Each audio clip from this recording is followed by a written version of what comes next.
Hi, welcome back to Art and Soul. My name is Mike Severin. I'm really glad you could join me again today. Today we're going to start a brand new painting. We're going to paint a porcupine, penguin. I said that specifically from my director's part there. She loves penguins, so we're going to do a penguin today. Probably a couple of weeks we'll work on this. And so if you've been painting with me before in the past, we always work on a 16 by 20 stretch canvas, and they're pre-primed. And then the first stage is the underpainting. So tonight in the show, hopefully we'll get the whole canvas covered up with our base coats, and then next week, then we can actually start developing a little more of the penguin itself. I just lightly sketched out, I don't know how much you can even see it on the screen, but just a little brief outline of where that penguin's going to be positioned. And this is one of the big emperor penguins, which is the largest species, I think, and they're somewhere around 4 foot tall at full adult, which is huge. So before we start painting, I'll go through what I've got on my palette here today. We've got a cad yellow, we've got our dioxanine purple, our titanium white. I got some straight black, Mars black, cad orange, and we have some cerulean blue that we're going to be using. So we'll just get started here. And like I said, we've got him blocked in here. And so we kind of need to make a mark maybe where we're going to have our, in fact, I'll just do it with a little bit of the blue paint here. It'll show up a little bit better. We need to kind of establish where our horizon line will be. And I think we'll just go somewhere right along there in the background. And so we're going to take and block in around him. Now, there's several ways of getting this image on here. I just took and sketched this on. If you want to, you can use it with transfer paper. You can use one of the little opaque projectors if you'd like. That's another option. All sorts of ways of getting this image on there. And I just found some images that I went through on Google Images, and this is one that I kind of liked. He actually was with a couple of other penguins, and I liked this one. I thought he was kind of cool looking, and so I decided I'd just go with him alone rather than putting in the other penguins. Now, what I'm doing here is when I grab that to do our horizon line, I just grabbed some of that cerulean blue, and I had just a little bit on the end of my brush, and I went straight into my titanium white, and you can see I just got a big old glob of titanium white on there. And I'm just going to scrub this in, and I'm just going to go right along where the edge of that outline of our little penguin. In fact, maybe we'll just call this Penguin Page. That's the name of the director. So that'll be, rather than being a male, I have no idea the difference between a male and a female, but we're going to call this one Page, just for my director. And I'm just grabbing up lots of different globs of that titanium white, and you'll see there's different gradations of color of that cerulean blue, and I'll even grab some of that here and there, maybe a little darker up here in this corner of more of that straight cerulean blue. And again, we want this to be kind of a mottled color. We don't want there to be a lot of distinction as far as what's in that background. Our focus is going to be on Miss Page up here in the foreground.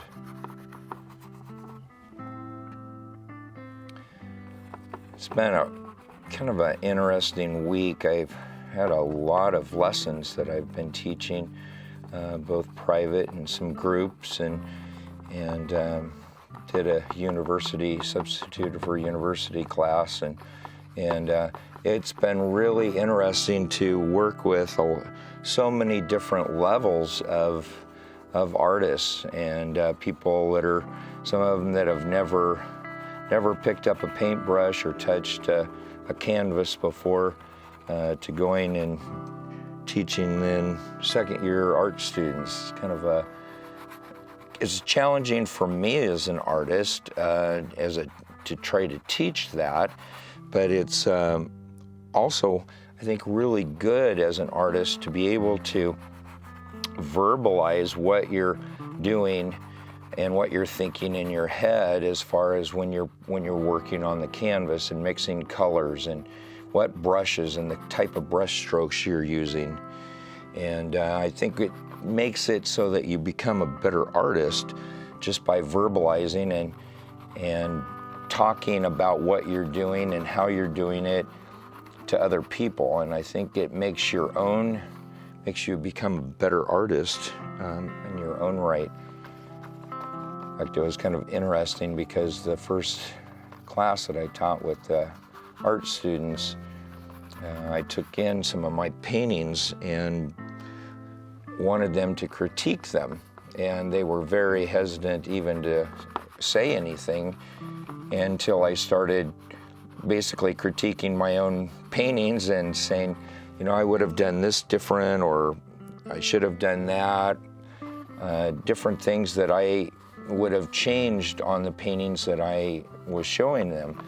And pretty soon they started jumping in and were critiquing and throwing in their own opinions. And after class, we were talking about it, and they were really astonished that I was actually saying that I had weaknesses. So many, I guess, of the professors and teachers that they had all kind of think that their way is the only way and that they don't make mistakes and everything they do is good and right. And unfortunately, there's not very many of us that are out there that are like that. And it's all part of a learning process. So I've got you can see I just blocked in some of that. We'll feather that out and make that look a little more sky-like. And it might even be that there's a big rock glacier thing behind them too. We don't know. And it really doesn't matter a whole lot at this point. We're just trying to get that blocked in. And then we can, if we want to come back and change it later, we can. And right across here where we have that horizon line, I'm going to just blend that out. I don't want there to be a real distinct line across there. I want that just kind of to fade off into the background. And you can put your penguin in any situation you want. Maybe you want him in where it's all,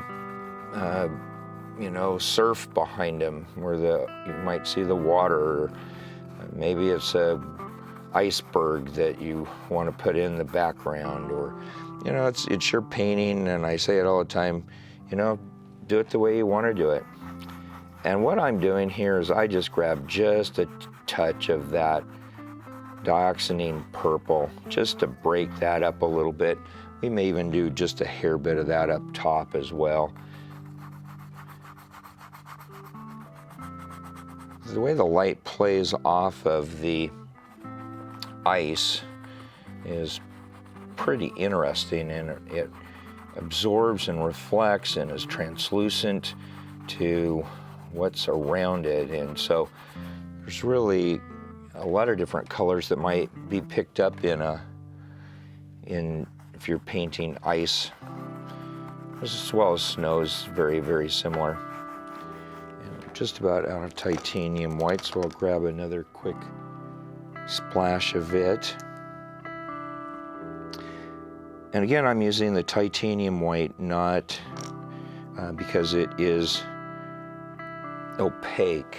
I don't want to use the translucent at this point on this, at least in this stage. We're wanting to try to cover up canvas, not trying to basically have it clear.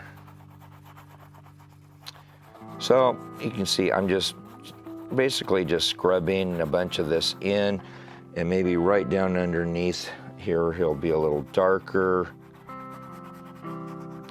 Might be a little bit of a shadow that's being cast underneath of him. You'll grab a little bit of that dioxazine purple, throw that in there.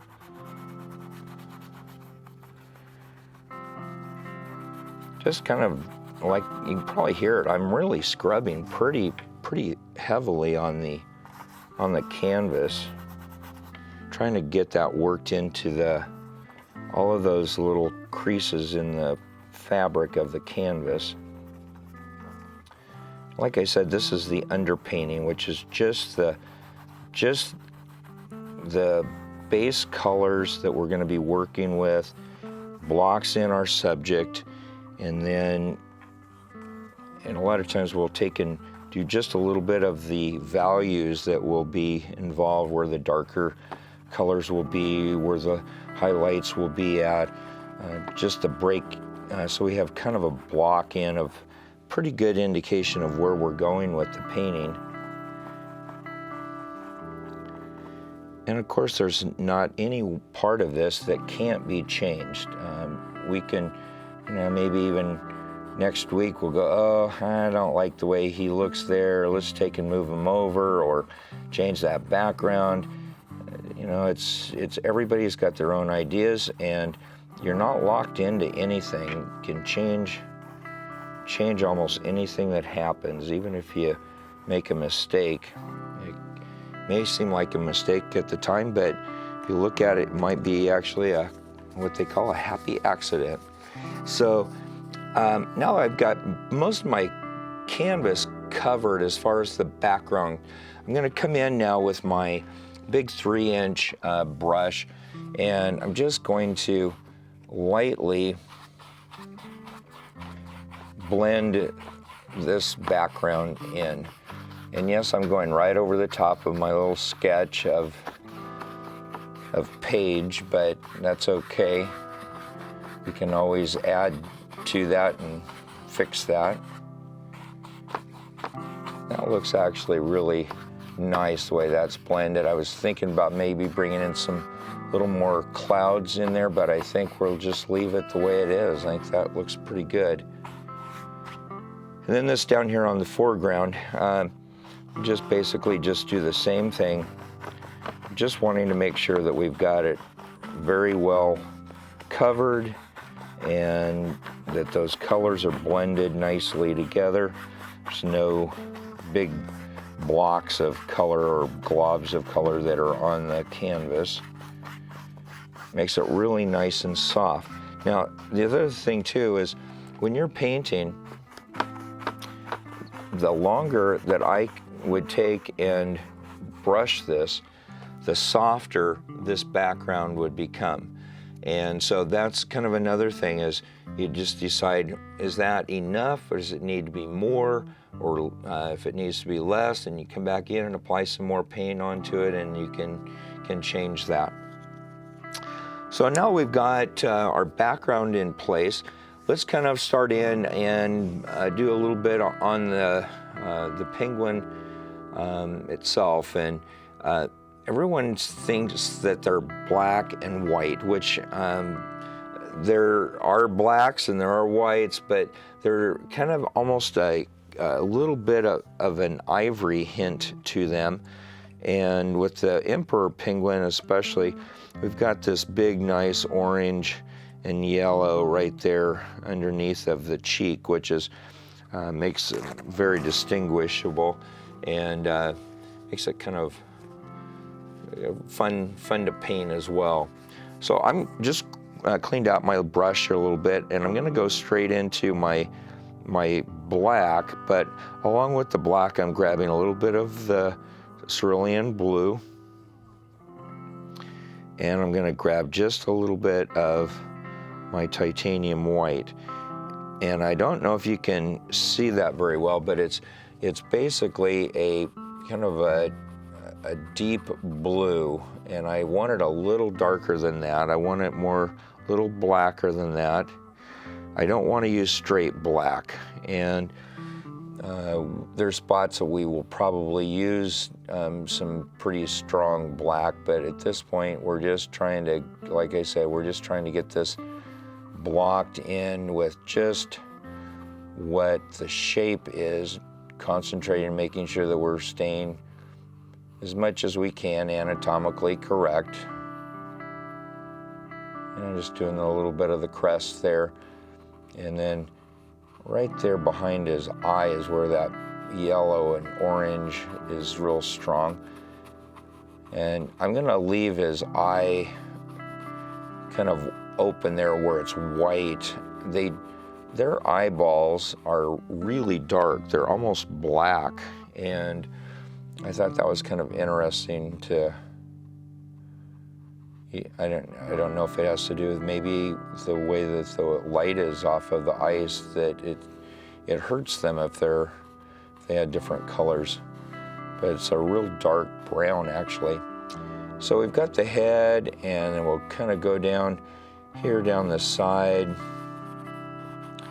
and where that fin is at here. And adding in, just varying the colors a little bit between the blacks and that cerulean blue that's mixed in there. And again, we're just scumbling, scraping, scrubbing that into the canvas. And the thing that we want to do, if you've been watching this show, we've done a lot of different things between landscapes and oceanscapes, and done people, and this is the first, I guess we did a sea turtle, one of the very first shows. So, but I do paint a lot of variety of subject matter, but the thing that I always try to remind people of when you're painting, especially in the underpainting part of the process, we don't want any sharp edges. What I mean by that is I don't want, like the back here, I don't know how well it shows, it's real soft. I've made sure that I've rubbed that with the brush back and forth so that I don't have any harsh edges. And the same way up here at the top across his head, we want to be able to come back in and not have a layer of thick paint right there on the edge. So we've got the back side of them, and now I haven't, you can probably notice I haven't reloaded my brush. I just barely have any paint that's still in the bristles, but I'm just going on, this would be the light side of him. So, but I'm just taking and just scumbling in some of that outside edge of him. That looks pretty good like that. So now let's take and do his belly here and chest, and what we'll do is we'll just grab some titanium white, and I'm just bringing in just a hair, just a touch of that cad yellow into it. And what that does, because I've still got that black that's still in the bristles, it's lightened it up, but it takes on kind of a gray tone to it, but it's got yellow, kind of a yellow hint in it as well, which is what we're wanting. And you're going, man, that's really dark. Yes, it is dark, but as we develop this, and again, I keep saying it, this is the underpainting, and in acrylic painting as well as oil painting, you always work from dark to light. So we want to make sure that we go with our darkest darks first, and then each layer that we do on top of it, then we'll go lighter in lighter stages until we sneak up basically on that, the highlights, the final highlights. And everybody wants to get those highlights, and they're a lot of fun to put in because that's what really makes the painting pop. But it's one of those things that there's so many different layers that come in that lead up in order to make those highlights at the very end pop, to be as strong as what we want them to be. We've got a pretty good start on that part of it. I want to do just a little bit down here to establish these feet, and I want to just think, because he's going to be kind of sitting there in the snow or right in the ice, probably not going to see anything more than basically just the tops of his feet. So I'll just kind of block in maybe where those would be. And then I've got a little reference picture up here that I'm kind of using as a loose reference, not really at this point worrying a whole lot about it, more trying to just get where he's positioned and maybe the tones of where the shadows and lights would be at.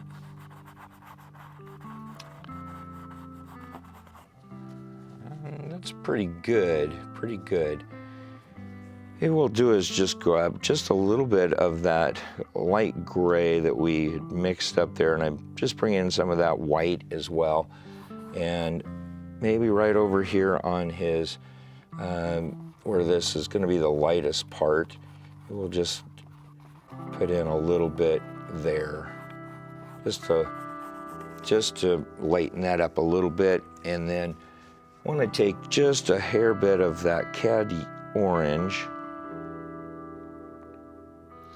and a little bit of that cad yellow, and we'll just take and block in this little colored patch that's there on their neck. I think it's really cool looking.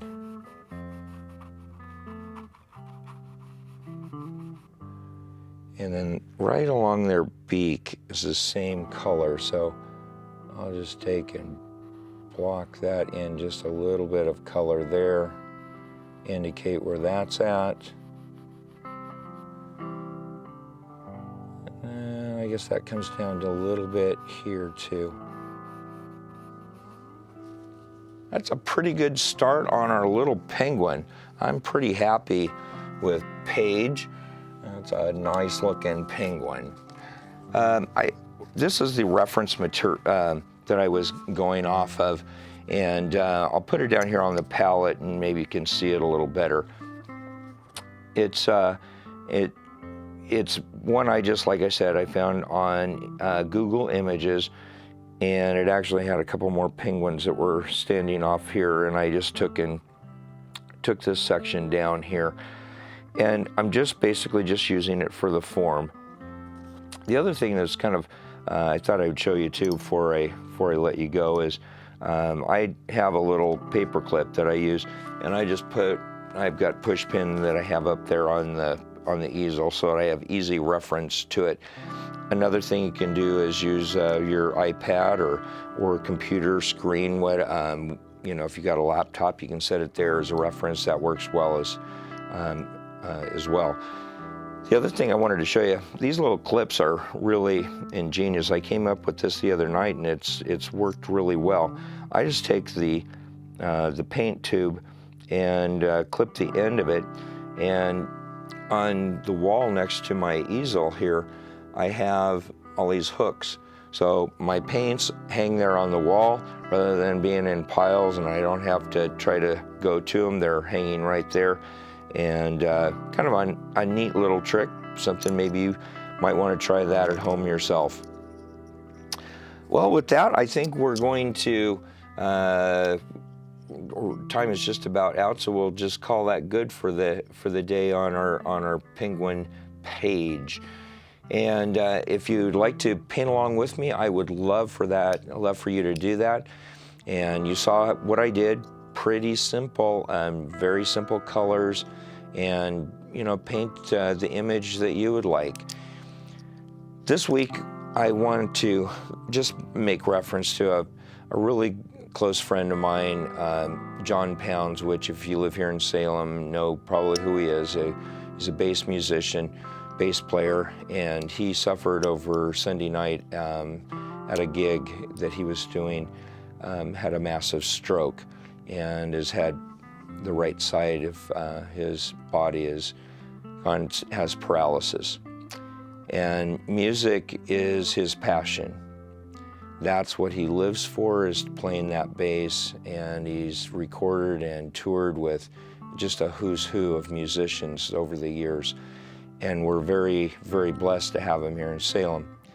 But my heart goes out to him because as we speak right now, he's laying in a hospital bed, cannot use his right side. And as a guitar player, you can imagine, at least it's hard for me to imagine what that must be like, thinking that you might not ever be able to play again.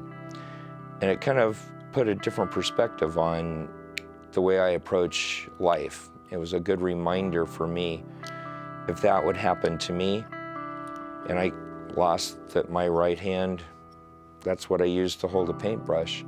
That's my passion. What would I do? Live every single day to its fullest. You never know what the next hour has in store, tomorrow, a week, a month, a year has in store for you. God has blessed you with talents and gifts. Use those daily for His glory. And don't ever take those things for granted. Your health, don't take it for granted. It's a blessing from God. And share that blessing and that skill and that talent with others around you. This week, have a very creative week. Lots of blessings. Find something that's fun for you to do, that's creative. Maybe it's playing the guitar for you. Take time every day to do that. I think it'll make your heart feel better. I know it's going to make you feel better, and those around you will probably be a lot happier too, seeing a smile on your face. Until next week, blessings. CJ, as always, I love you.